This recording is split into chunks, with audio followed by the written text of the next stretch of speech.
Many animals are mentioned in the story of the Civil War, but none are quite so famous as Sallie Ann Jarrett the dog.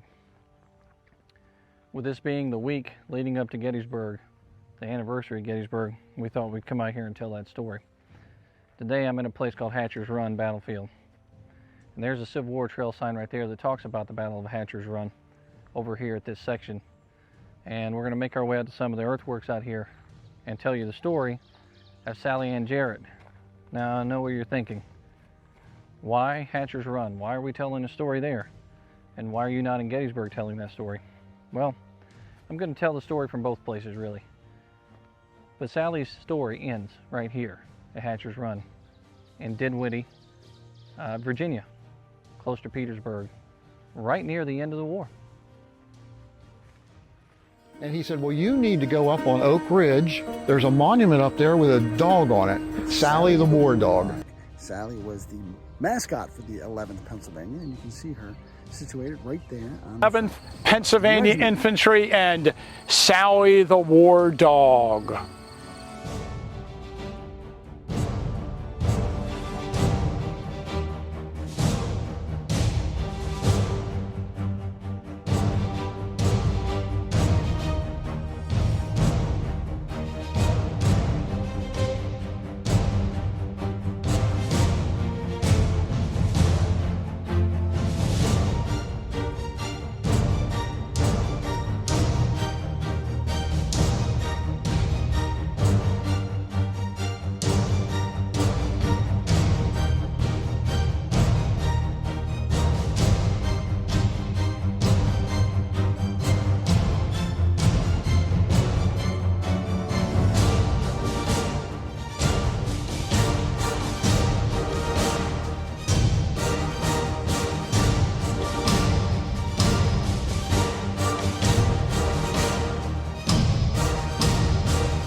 On April 26, 1861, the 11th Pennsylvania would muster into service at Camp Curtin in Harrisburg, Pennsylvania.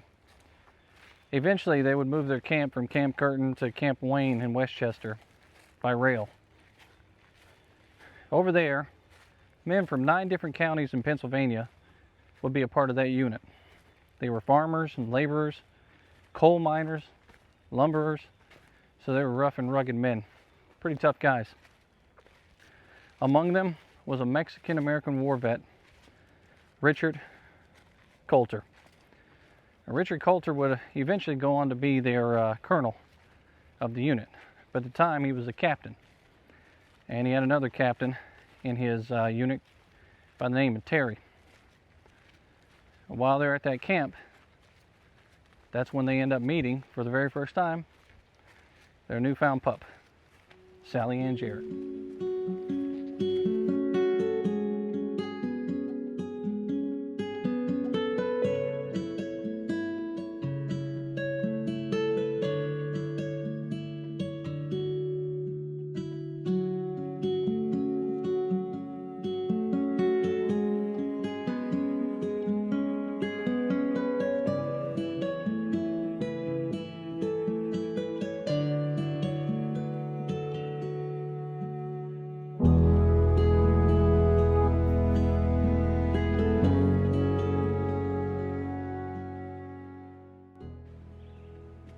Sallie's first mentioned in the story written by Coulter and a Republican and Democrat in Greensburg, Pennsylvania in 1867. When Coulter decides to talk about her, he describes her like this. One bright morning, a civilian, carrying on his arm a small market basket, came to Captain Terry's quarters, inquired for him, and stated that he had brought him the pup he had promised him, producing at the same time from the basket a little puffy, pug-nosed, black-muzzled canine, scarce 4 weeks old, and barely able to toddle upon its short and clumsy legs. The pup was taken into the quarters. a nest provided for it under the captain's bunk. So as you can see, they have this fond story of how Sallie came to the unit, and Coulter was very fond of that dog. The dog, after all, was kind of like a companion during the war and spent almost the entirety of the war with that unit and with the 12th Massachusetts, believe it or not. And we'll get into that in a little bit too. Later on, they would have to come up with a name for the dog. And so there was a young lady in the area that the unit was fond of, named Sallie Ann. So they decided to give Sallie that name, Sallie Ann. And they gave her the last name of their first colonel. I'm not exactly sure how to pronounce his name, but I believe it is Phaon Jarrett with a PH. But they gave her his last name as an homage to him since he was their first colonel. And she would be forever known as Sallie Ann Jarrett the dog.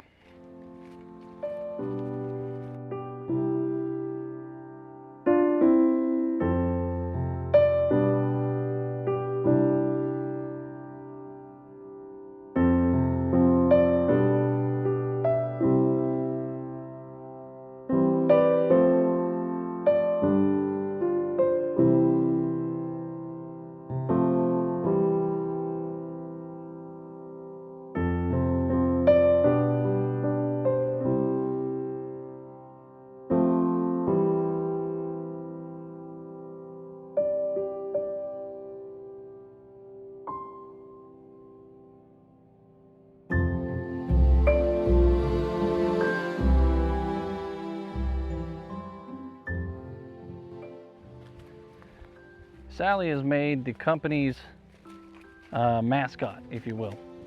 Company I of the 11th Pennsylvania.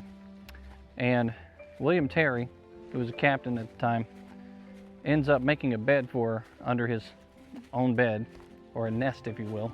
That's the way it was described. And kept the dog fed well as a pup who could barely get up on its own legs. And for a time there, they were just feeding her simple small foods.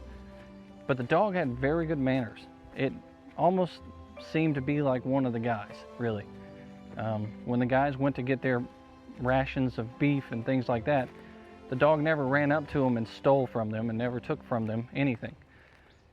The dog would wait its turn, and then when presented something, the dog would eat it. At one point in time, Sallie would end up having a brush with death over food, simply because she was too small to eat the ration of beef that they gave her. So she ends up choking on the beef and rolls over on her back, and one of the soldiers describes her going into a convulsion, and they thought for sure she was a goner. But Sallie ends up coughing up the beef, rolling back up on her legs, and she makes it through it, to the surprise of the soldiers that were watching her die. It was a pretty harrowing situation, but nothing compared to what the dog was going to go through over the course of the next 4 years.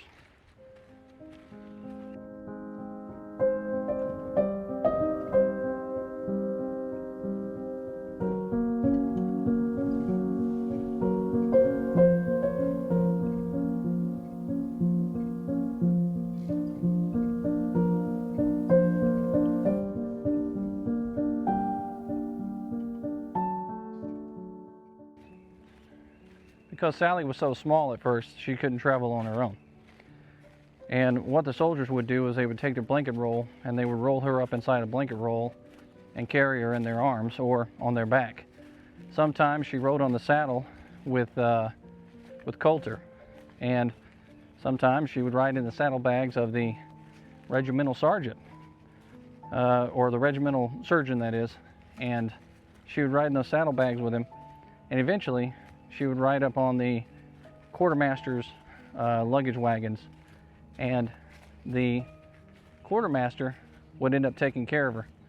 And he was called the baggage master, the one that took care of her. And they gave him a name. I want to say it was Daggeroon is the term that they gave to the baggage master.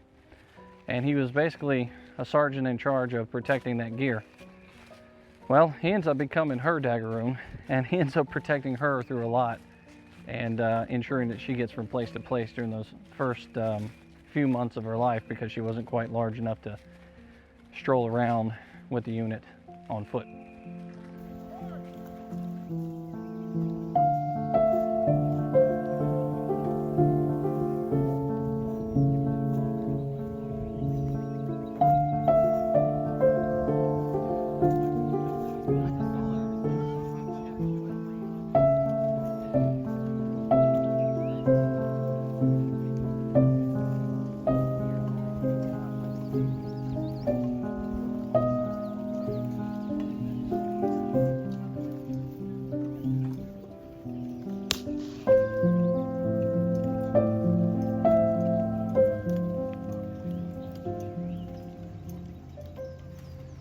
Now, one such situation where they were traveling from place to place, Sallie got herself into a mess. They had just crossed over the river, I believe it was the Potomac, and Sallie gets bumped off the wagon and she is tied down to the wagon. She's not quite large enough to hit the ground, and the rope isn't long either, so she's sitting there strangling by her own noose.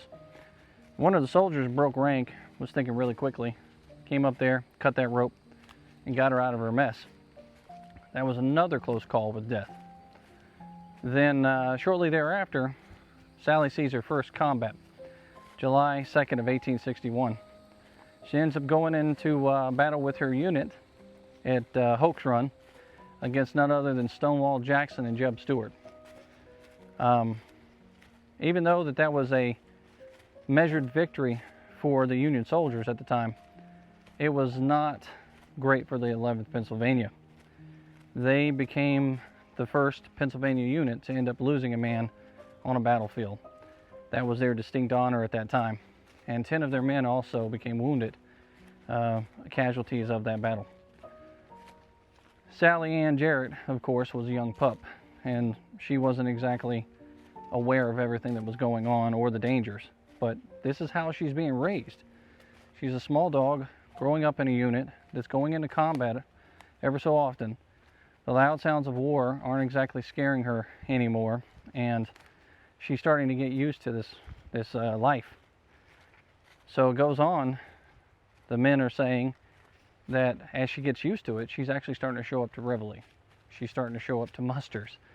She's by the regimental colors whenever they are doing parade. And when the colors go into parade rest, she ends up resting in the shade of the American banner.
On July 31st of 1861, the 11th Pennsylvania musters out of service. But on that same date, they become the first Pennsylvania unit to muster back into service for a 3-year term. So again, another first. Also at that time, because they mustered out of service and back into service, they were allowed to have a furlough. So some of the men from the 11th went on furlough, and they took Sallie Ann with her. And they went from one place to another, going into homes, and they were showing her off to the folks back home. Well, at that time, the Daggeroon that had been taking care of her for so long didn't have a unit really to stick with. So he decides he's going to go off with another unit, and somehow he ends up dying in a train accident. So Sallie and the man that took care of her for a while never got to meet again.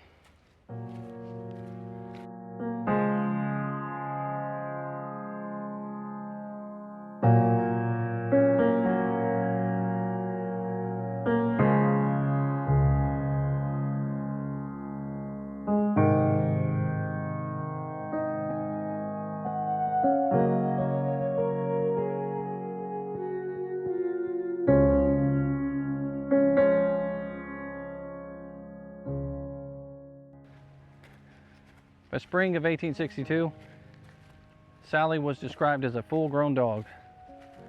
She was a medium build with broad chest and had, they said, fiery hazel eyes. Eyes that looked so stern and so real, like it understood more things than most dogs. And maybe it did, or maybe it was just a dog. Who knows? But for most accounts, everybody thought that this dog was Staffordshire. So it would be the equivalent to a pit bull today.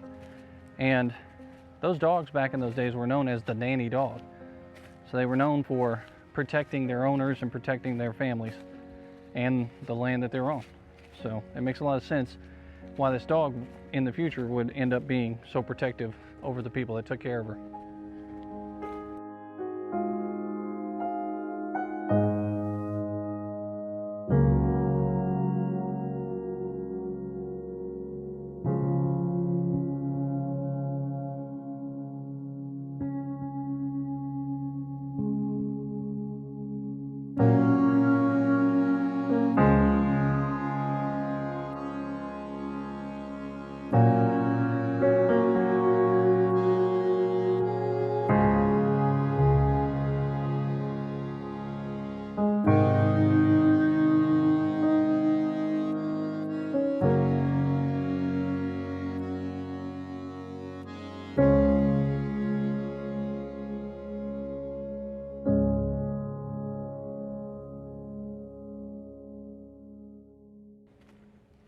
Now, Sallie became pregnant 4 times during the American Civil War.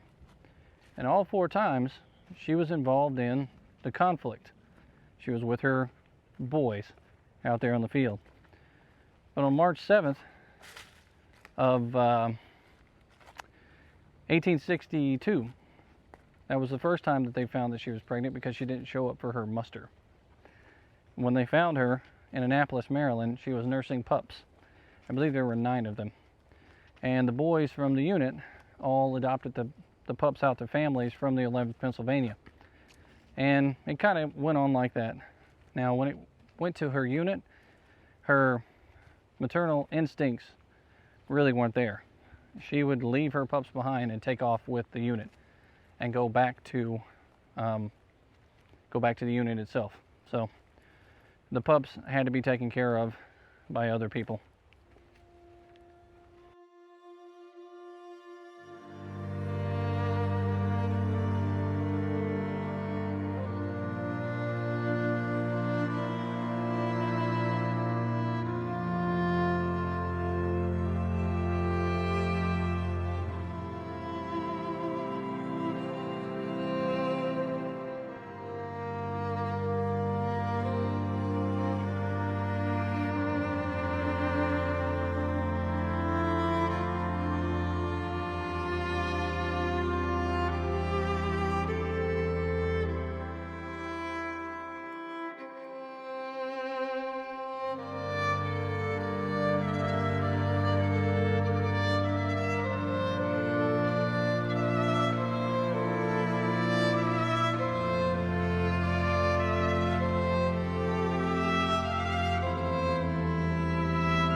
Now, speaking of parade, Sallie would end up meeting Abraham Lincoln during one or two of those parades.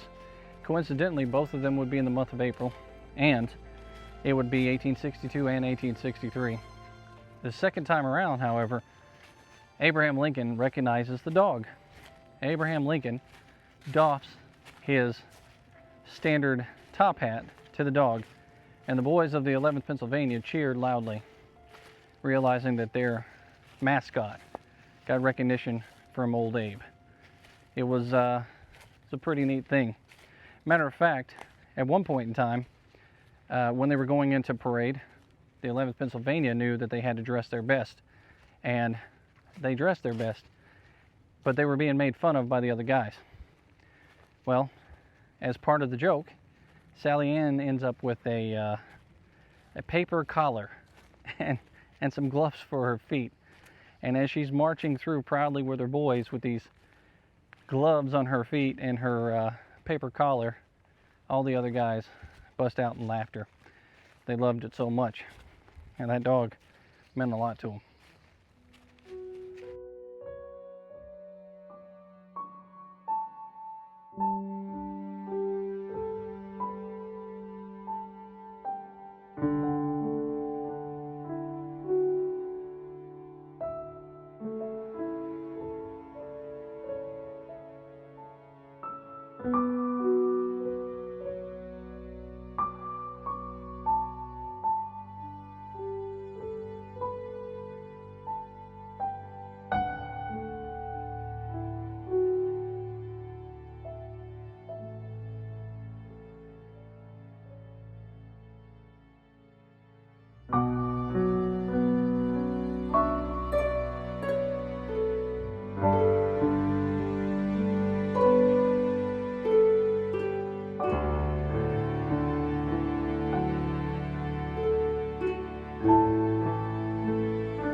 Sallie would become no stranger to combat.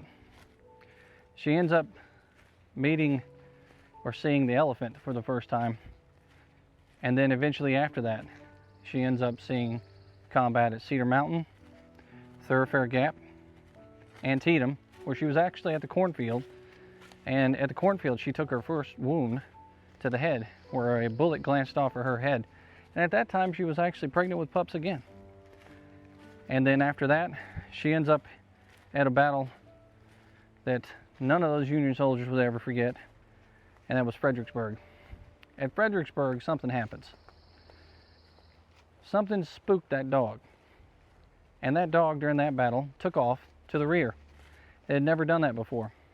But during the battle, Dick Coulter ends up receiving a very serious wound that puts him down for a while. And some believe that maybe she had a premonition at that time that something serious was going to happen, but who knows?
And this takes us to Gettysburg, Oak Ridge.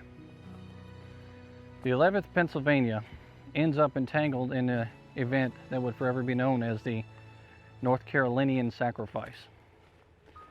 Out on Oak Ridge, there's a railroad cut out there, and there's an embankment. The unit is tucked behind with a total of 3,000 men out there from various organizations, and they are preparing for battle. The North Carolinians are going across the field head on. All of a sudden, those men pop up out from behind their hiding place and light them on fire. Scores of men fall in place, some of them dead, some of them wounded. Well, the Pennsylvanians are fighting out there all day long. Eventually, they become overwhelmed by the reinforcements that are coming up from the Confederate Army, and they have to scatter back through the town. The 11th leaves Sallie on the field. They also leave their dead and wounded back there with those Confederate soldiers. Everybody thought that that dog was probably dead.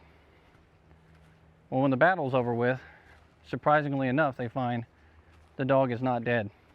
The dog was attending to her boys out on the field, and they were wounded out there, and she was doing whatever she could, so basically providing company to them and taking care of them best she could as a dog.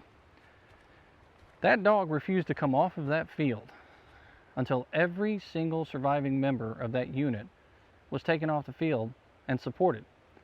Only then did that dog come off the field for a drink of water and some care for herself. The members of the 11th Pennsylvania that survived that battle would never forget that dog for that. They said it was the bravest animal that they'd ever seen, and braver than some of their own men.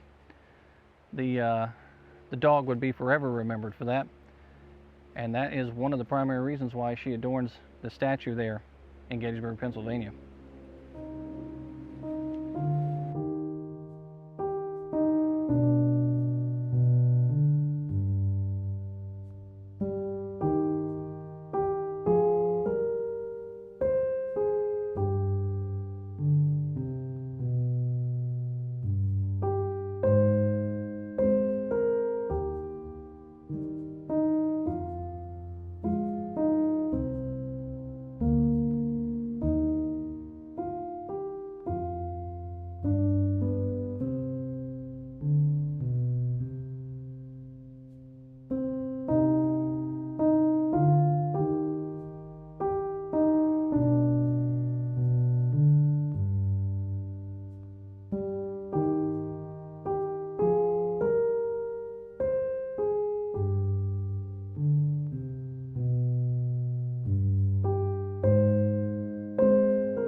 Sallie ends up participating in the battles after Gettysburg, the Wilderness, Spotsylvania.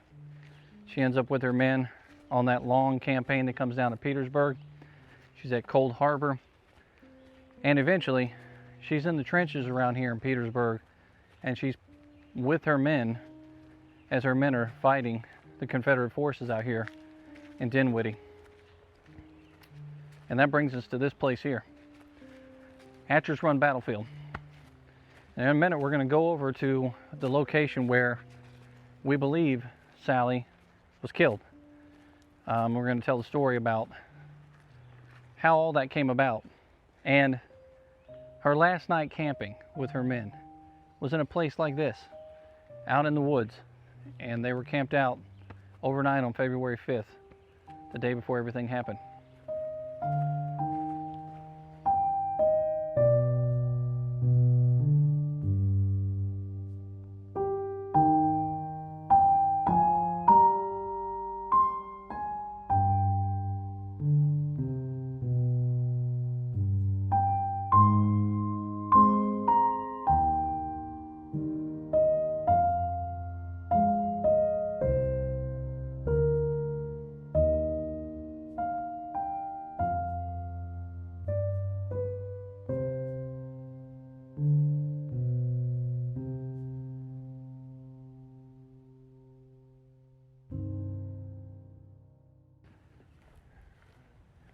Sallie would end up staying behind with the 12th Massachusetts a couple of times. And while she was with the 12th Massachusetts, one of the soldiers described her and the unit in this way.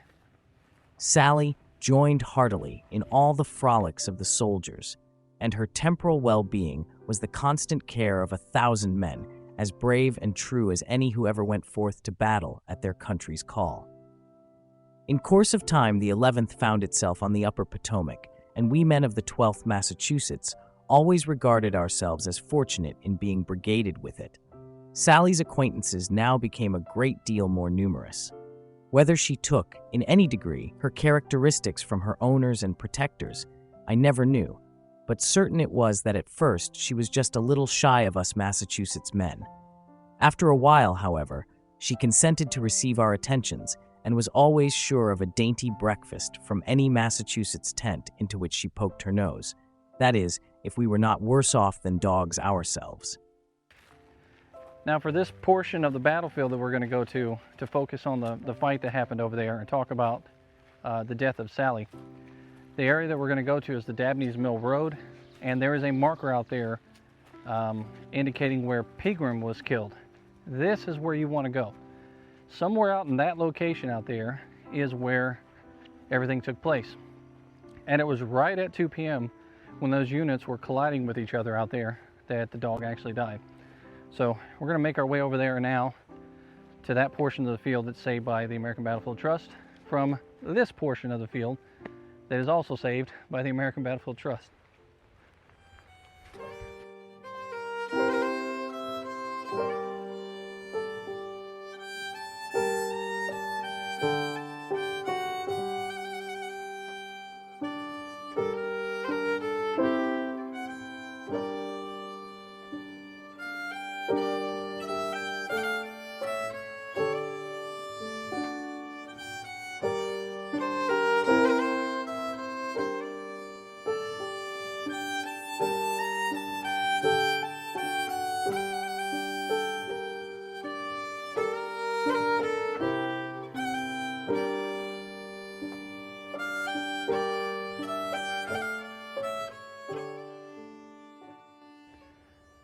So out here are some of the trenches you can see there.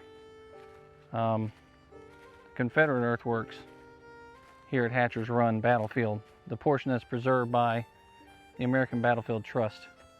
There's a trail that takes you out into the woods, and then you can come out here and see these things for yourself. If you've never seen them before, I recommend you come out here during the fall or the winter time when it's not as leafed out, so that you can actually see it at its full vantage point without all the leaves, because the Battle of Hatcher's Run actually happens February 5th, 6th, and 7th of 1865. So it's kind of wintertime out here whenever this takes place. But we're here right now during the warmer months, so you kind of get a look at it from both vantage points, because I have a video up about the Battle of Hatcher's Run during the colder months, and I'll put a link in the description so that you can go and check out the story of the battle itself. But today we're not here to tell that story, we're telling the story of Sallie.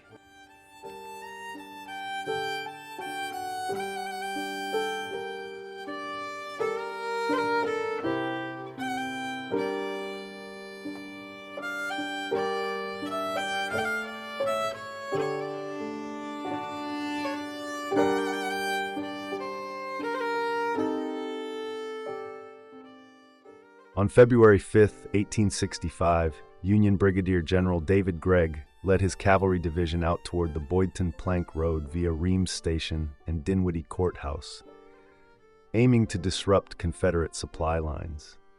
Meanwhile, Major General Gouverneur K. Warren's 5th Corps crossed Hatcher's Run and positioned along the Vaughan Road to block any Confederate interference with Gregg's movements. To support Warren's right flank, 2 divisions of the 2nd Corps under Major General Andrew Humphreys advanced westward toward Armstrong's Mill.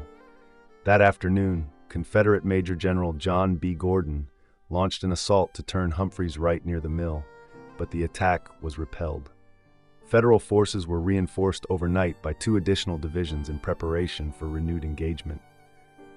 On February 6th, as Gregg withdrew to Gravelly Run along the Vaughan Road, following the failure of his raid, he encountered Confederate forces under Brigadier General John Pegram, who launched an attack. At the same time, Warren advanced a reconnaissance force toward Dabney's Mill, where it was engaged by Pegram's and Major General William Mahone's Confederate divisions. The fighting was intense, and during the clash, Brigadier General Pegram was killed. Although the Union advance was ultimately halted, Federal troops succeeded in extending their siege lines to the Vaughan Road crossing of Hatcher's Run, strengthening their grip on the region. It was during this fierce engagement, around 2 p.m. on February 6, that Sallie, the faithful brindle Staffordshire Bull Terrier and mascot of the 11th Pennsylvania Infantry, was struck and killed by enemy fire. Sallie had accompanied the regiment through numerous battles since 1861, sharing in the hardships of campaign life and never straying from the soldier's side. On that cold February afternoon, amid the chaos and thunder of musket and cannon fire, she fell in the line of duty near Dabney's Mill. Despite the danger, her comrades paused to bury her on the battlefield, a solemn tribute to the loyalty and spirit of a dog who had become one of their own. Well, this is it right here.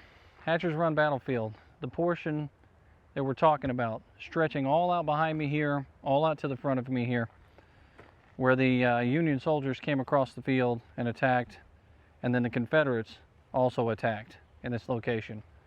Out here, there is a marker up that is, well, it's number 6 on the stops that are out here in Petersburg, but there's also a marker up out here that indicates that Pegram dies out here as a result of the battle. We talked about Pegram in an earlier video, and I'll see if I can't put the link up in the description for that one too if you want to learn more about that part of the fight out here at Hatcher's Run. But somewhere out here in the middle of the night, Sallie was camped out with a sergeant, last name Walker, and he had 3 other men in there from a different company sleeping inside that tent or underneath that flap with them. And they were inside trying to get some rest that night, and for some reason that dog was restless. They couldn't get her to lay down, they couldn't get her to be calm. She was rocking and rolling all night, moving around, and then all of a sudden, out of nowhere, she just lets out this deep, mournful howl, just like nobody had ever heard that dog do. And then she did it again. Well, they tried to get her to be quiet because the guys in the camp were trying to sleep, they're trying to rest. She continues to howl from like 2:30, 3 o'clock in the morning on till the next day. She's howling. And these people are just, they're fed up. So they try to put her out of the tent. And to no avail, that dog continues to howl. The next day, Sallie pops up, goes to the head of the line like she always does with her unit. And she ends up with that unit as it's approaching at 2 o'clock in the afternoon. And somewhere out here on these fields at 2 o'clock in the afternoon on that first assault, that first wave that comes through, Walker falls dead. One of the men that was in that tent with him also falls dead. The other 2 men that are in there resting with him that night ends up seriously wounded out here on this field. And laying out here on this field was Sallie Ann Jarrett. She had taken a bullet to the brain. It smashed right through her. And the men that had served with her for so long were out here on this field and saw her fall. And in the middle of all of this combat, they stopped what they were doing. They knelt down to that little dog and they dug a grave for her out here on this battlefield. A battlefield that many people were given the Medal of Honor for, that a Confederate soldier who died out here has a marker for his death. And 2 large pieces of land are preserved by the American Battlefield Trust because of how important this part of the Petersburg siege, the campaign, just before the surrender at Appomattox, just a couple months before, how important this was. But there's nothing out here marking the end of Sallie's life. It's pretty amazing, considering how important that dog is to the American Civil War story, the humanization aspect of the men that survived, the men that fought and died alongside of each other during the American Civil War. It's a pretty amazing story. And it all comes to an end right here at Hatcher's Run battlefield. Now, there's no real way of knowing exactly where she fell. There's no real way of knowing where she was buried. They don't remember. But there are 2 reports that talk about her falling out here and talk about exactly what happened. First, the adjutant to the unit actually wrote it down in his reports about Sallie falling out here on these fields with her men. And then another soldier wrote about the death itself. And he detailed the fact that the men, even though that they could possibly die, stopped in the middle of this battle to bury her here on this field with all the chaos going around them. It's a pretty amazing story.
Well, I hope you enjoyed the story out here at Hatcher's Run and in Gettysburg, Pennsylvania, along the way in Cold Harbor and other places where we have filmed on location all the places that Sallie Ann Jarrett served with her boys. It's been an amazing story, and I hope you learned a little something about that dog that has a statue in Gettysburg. It was more than just a Gettysburg story. And even though we're coming up on an anniversary here pretty soon of Gettysburg, within another week or so, it's a human story. And it's something that was told over and over and over again at Gettysburg to mark the lives of the soldiers that fought there at Gettysburg. And because of Gettysburg and how big that story is, Sallie Ann Jarrett's story becomes a huge thing that's talked about over and over. I mean, there's multiple books written about her. The soldiers themselves wrote poems about her. There's even a famous actor that did a story about her. And he may have been known as General Pickett at one point in time. But it's a pretty amazing story. These are lovely places to visit out here, and I hope you get the chance to come out and see them, especially Hatcher's Run battlefield. It's well preserved. Well, we're back on the road again. We're heading out to another battlefield and tell another story. We got some stories coming up here pretty soon from Gettysburg, where we're going to talk about some of the monuments that are out there, and we're going to tell some more stories about soldiers that fought out there and commemorate the anniversary coming up on the battle. We also have a montage of previous videos that are going to be clipped together in a long format video that's going to take you to different locations on the battlefield. So instead of having to watch several different videos, if you like the longer format videos, you can watch this video. It's about the 3 days in Gettysburg. Click subscribe and like, and we hope to see you around in the chat rooms. Until next time, this is History with Waffles.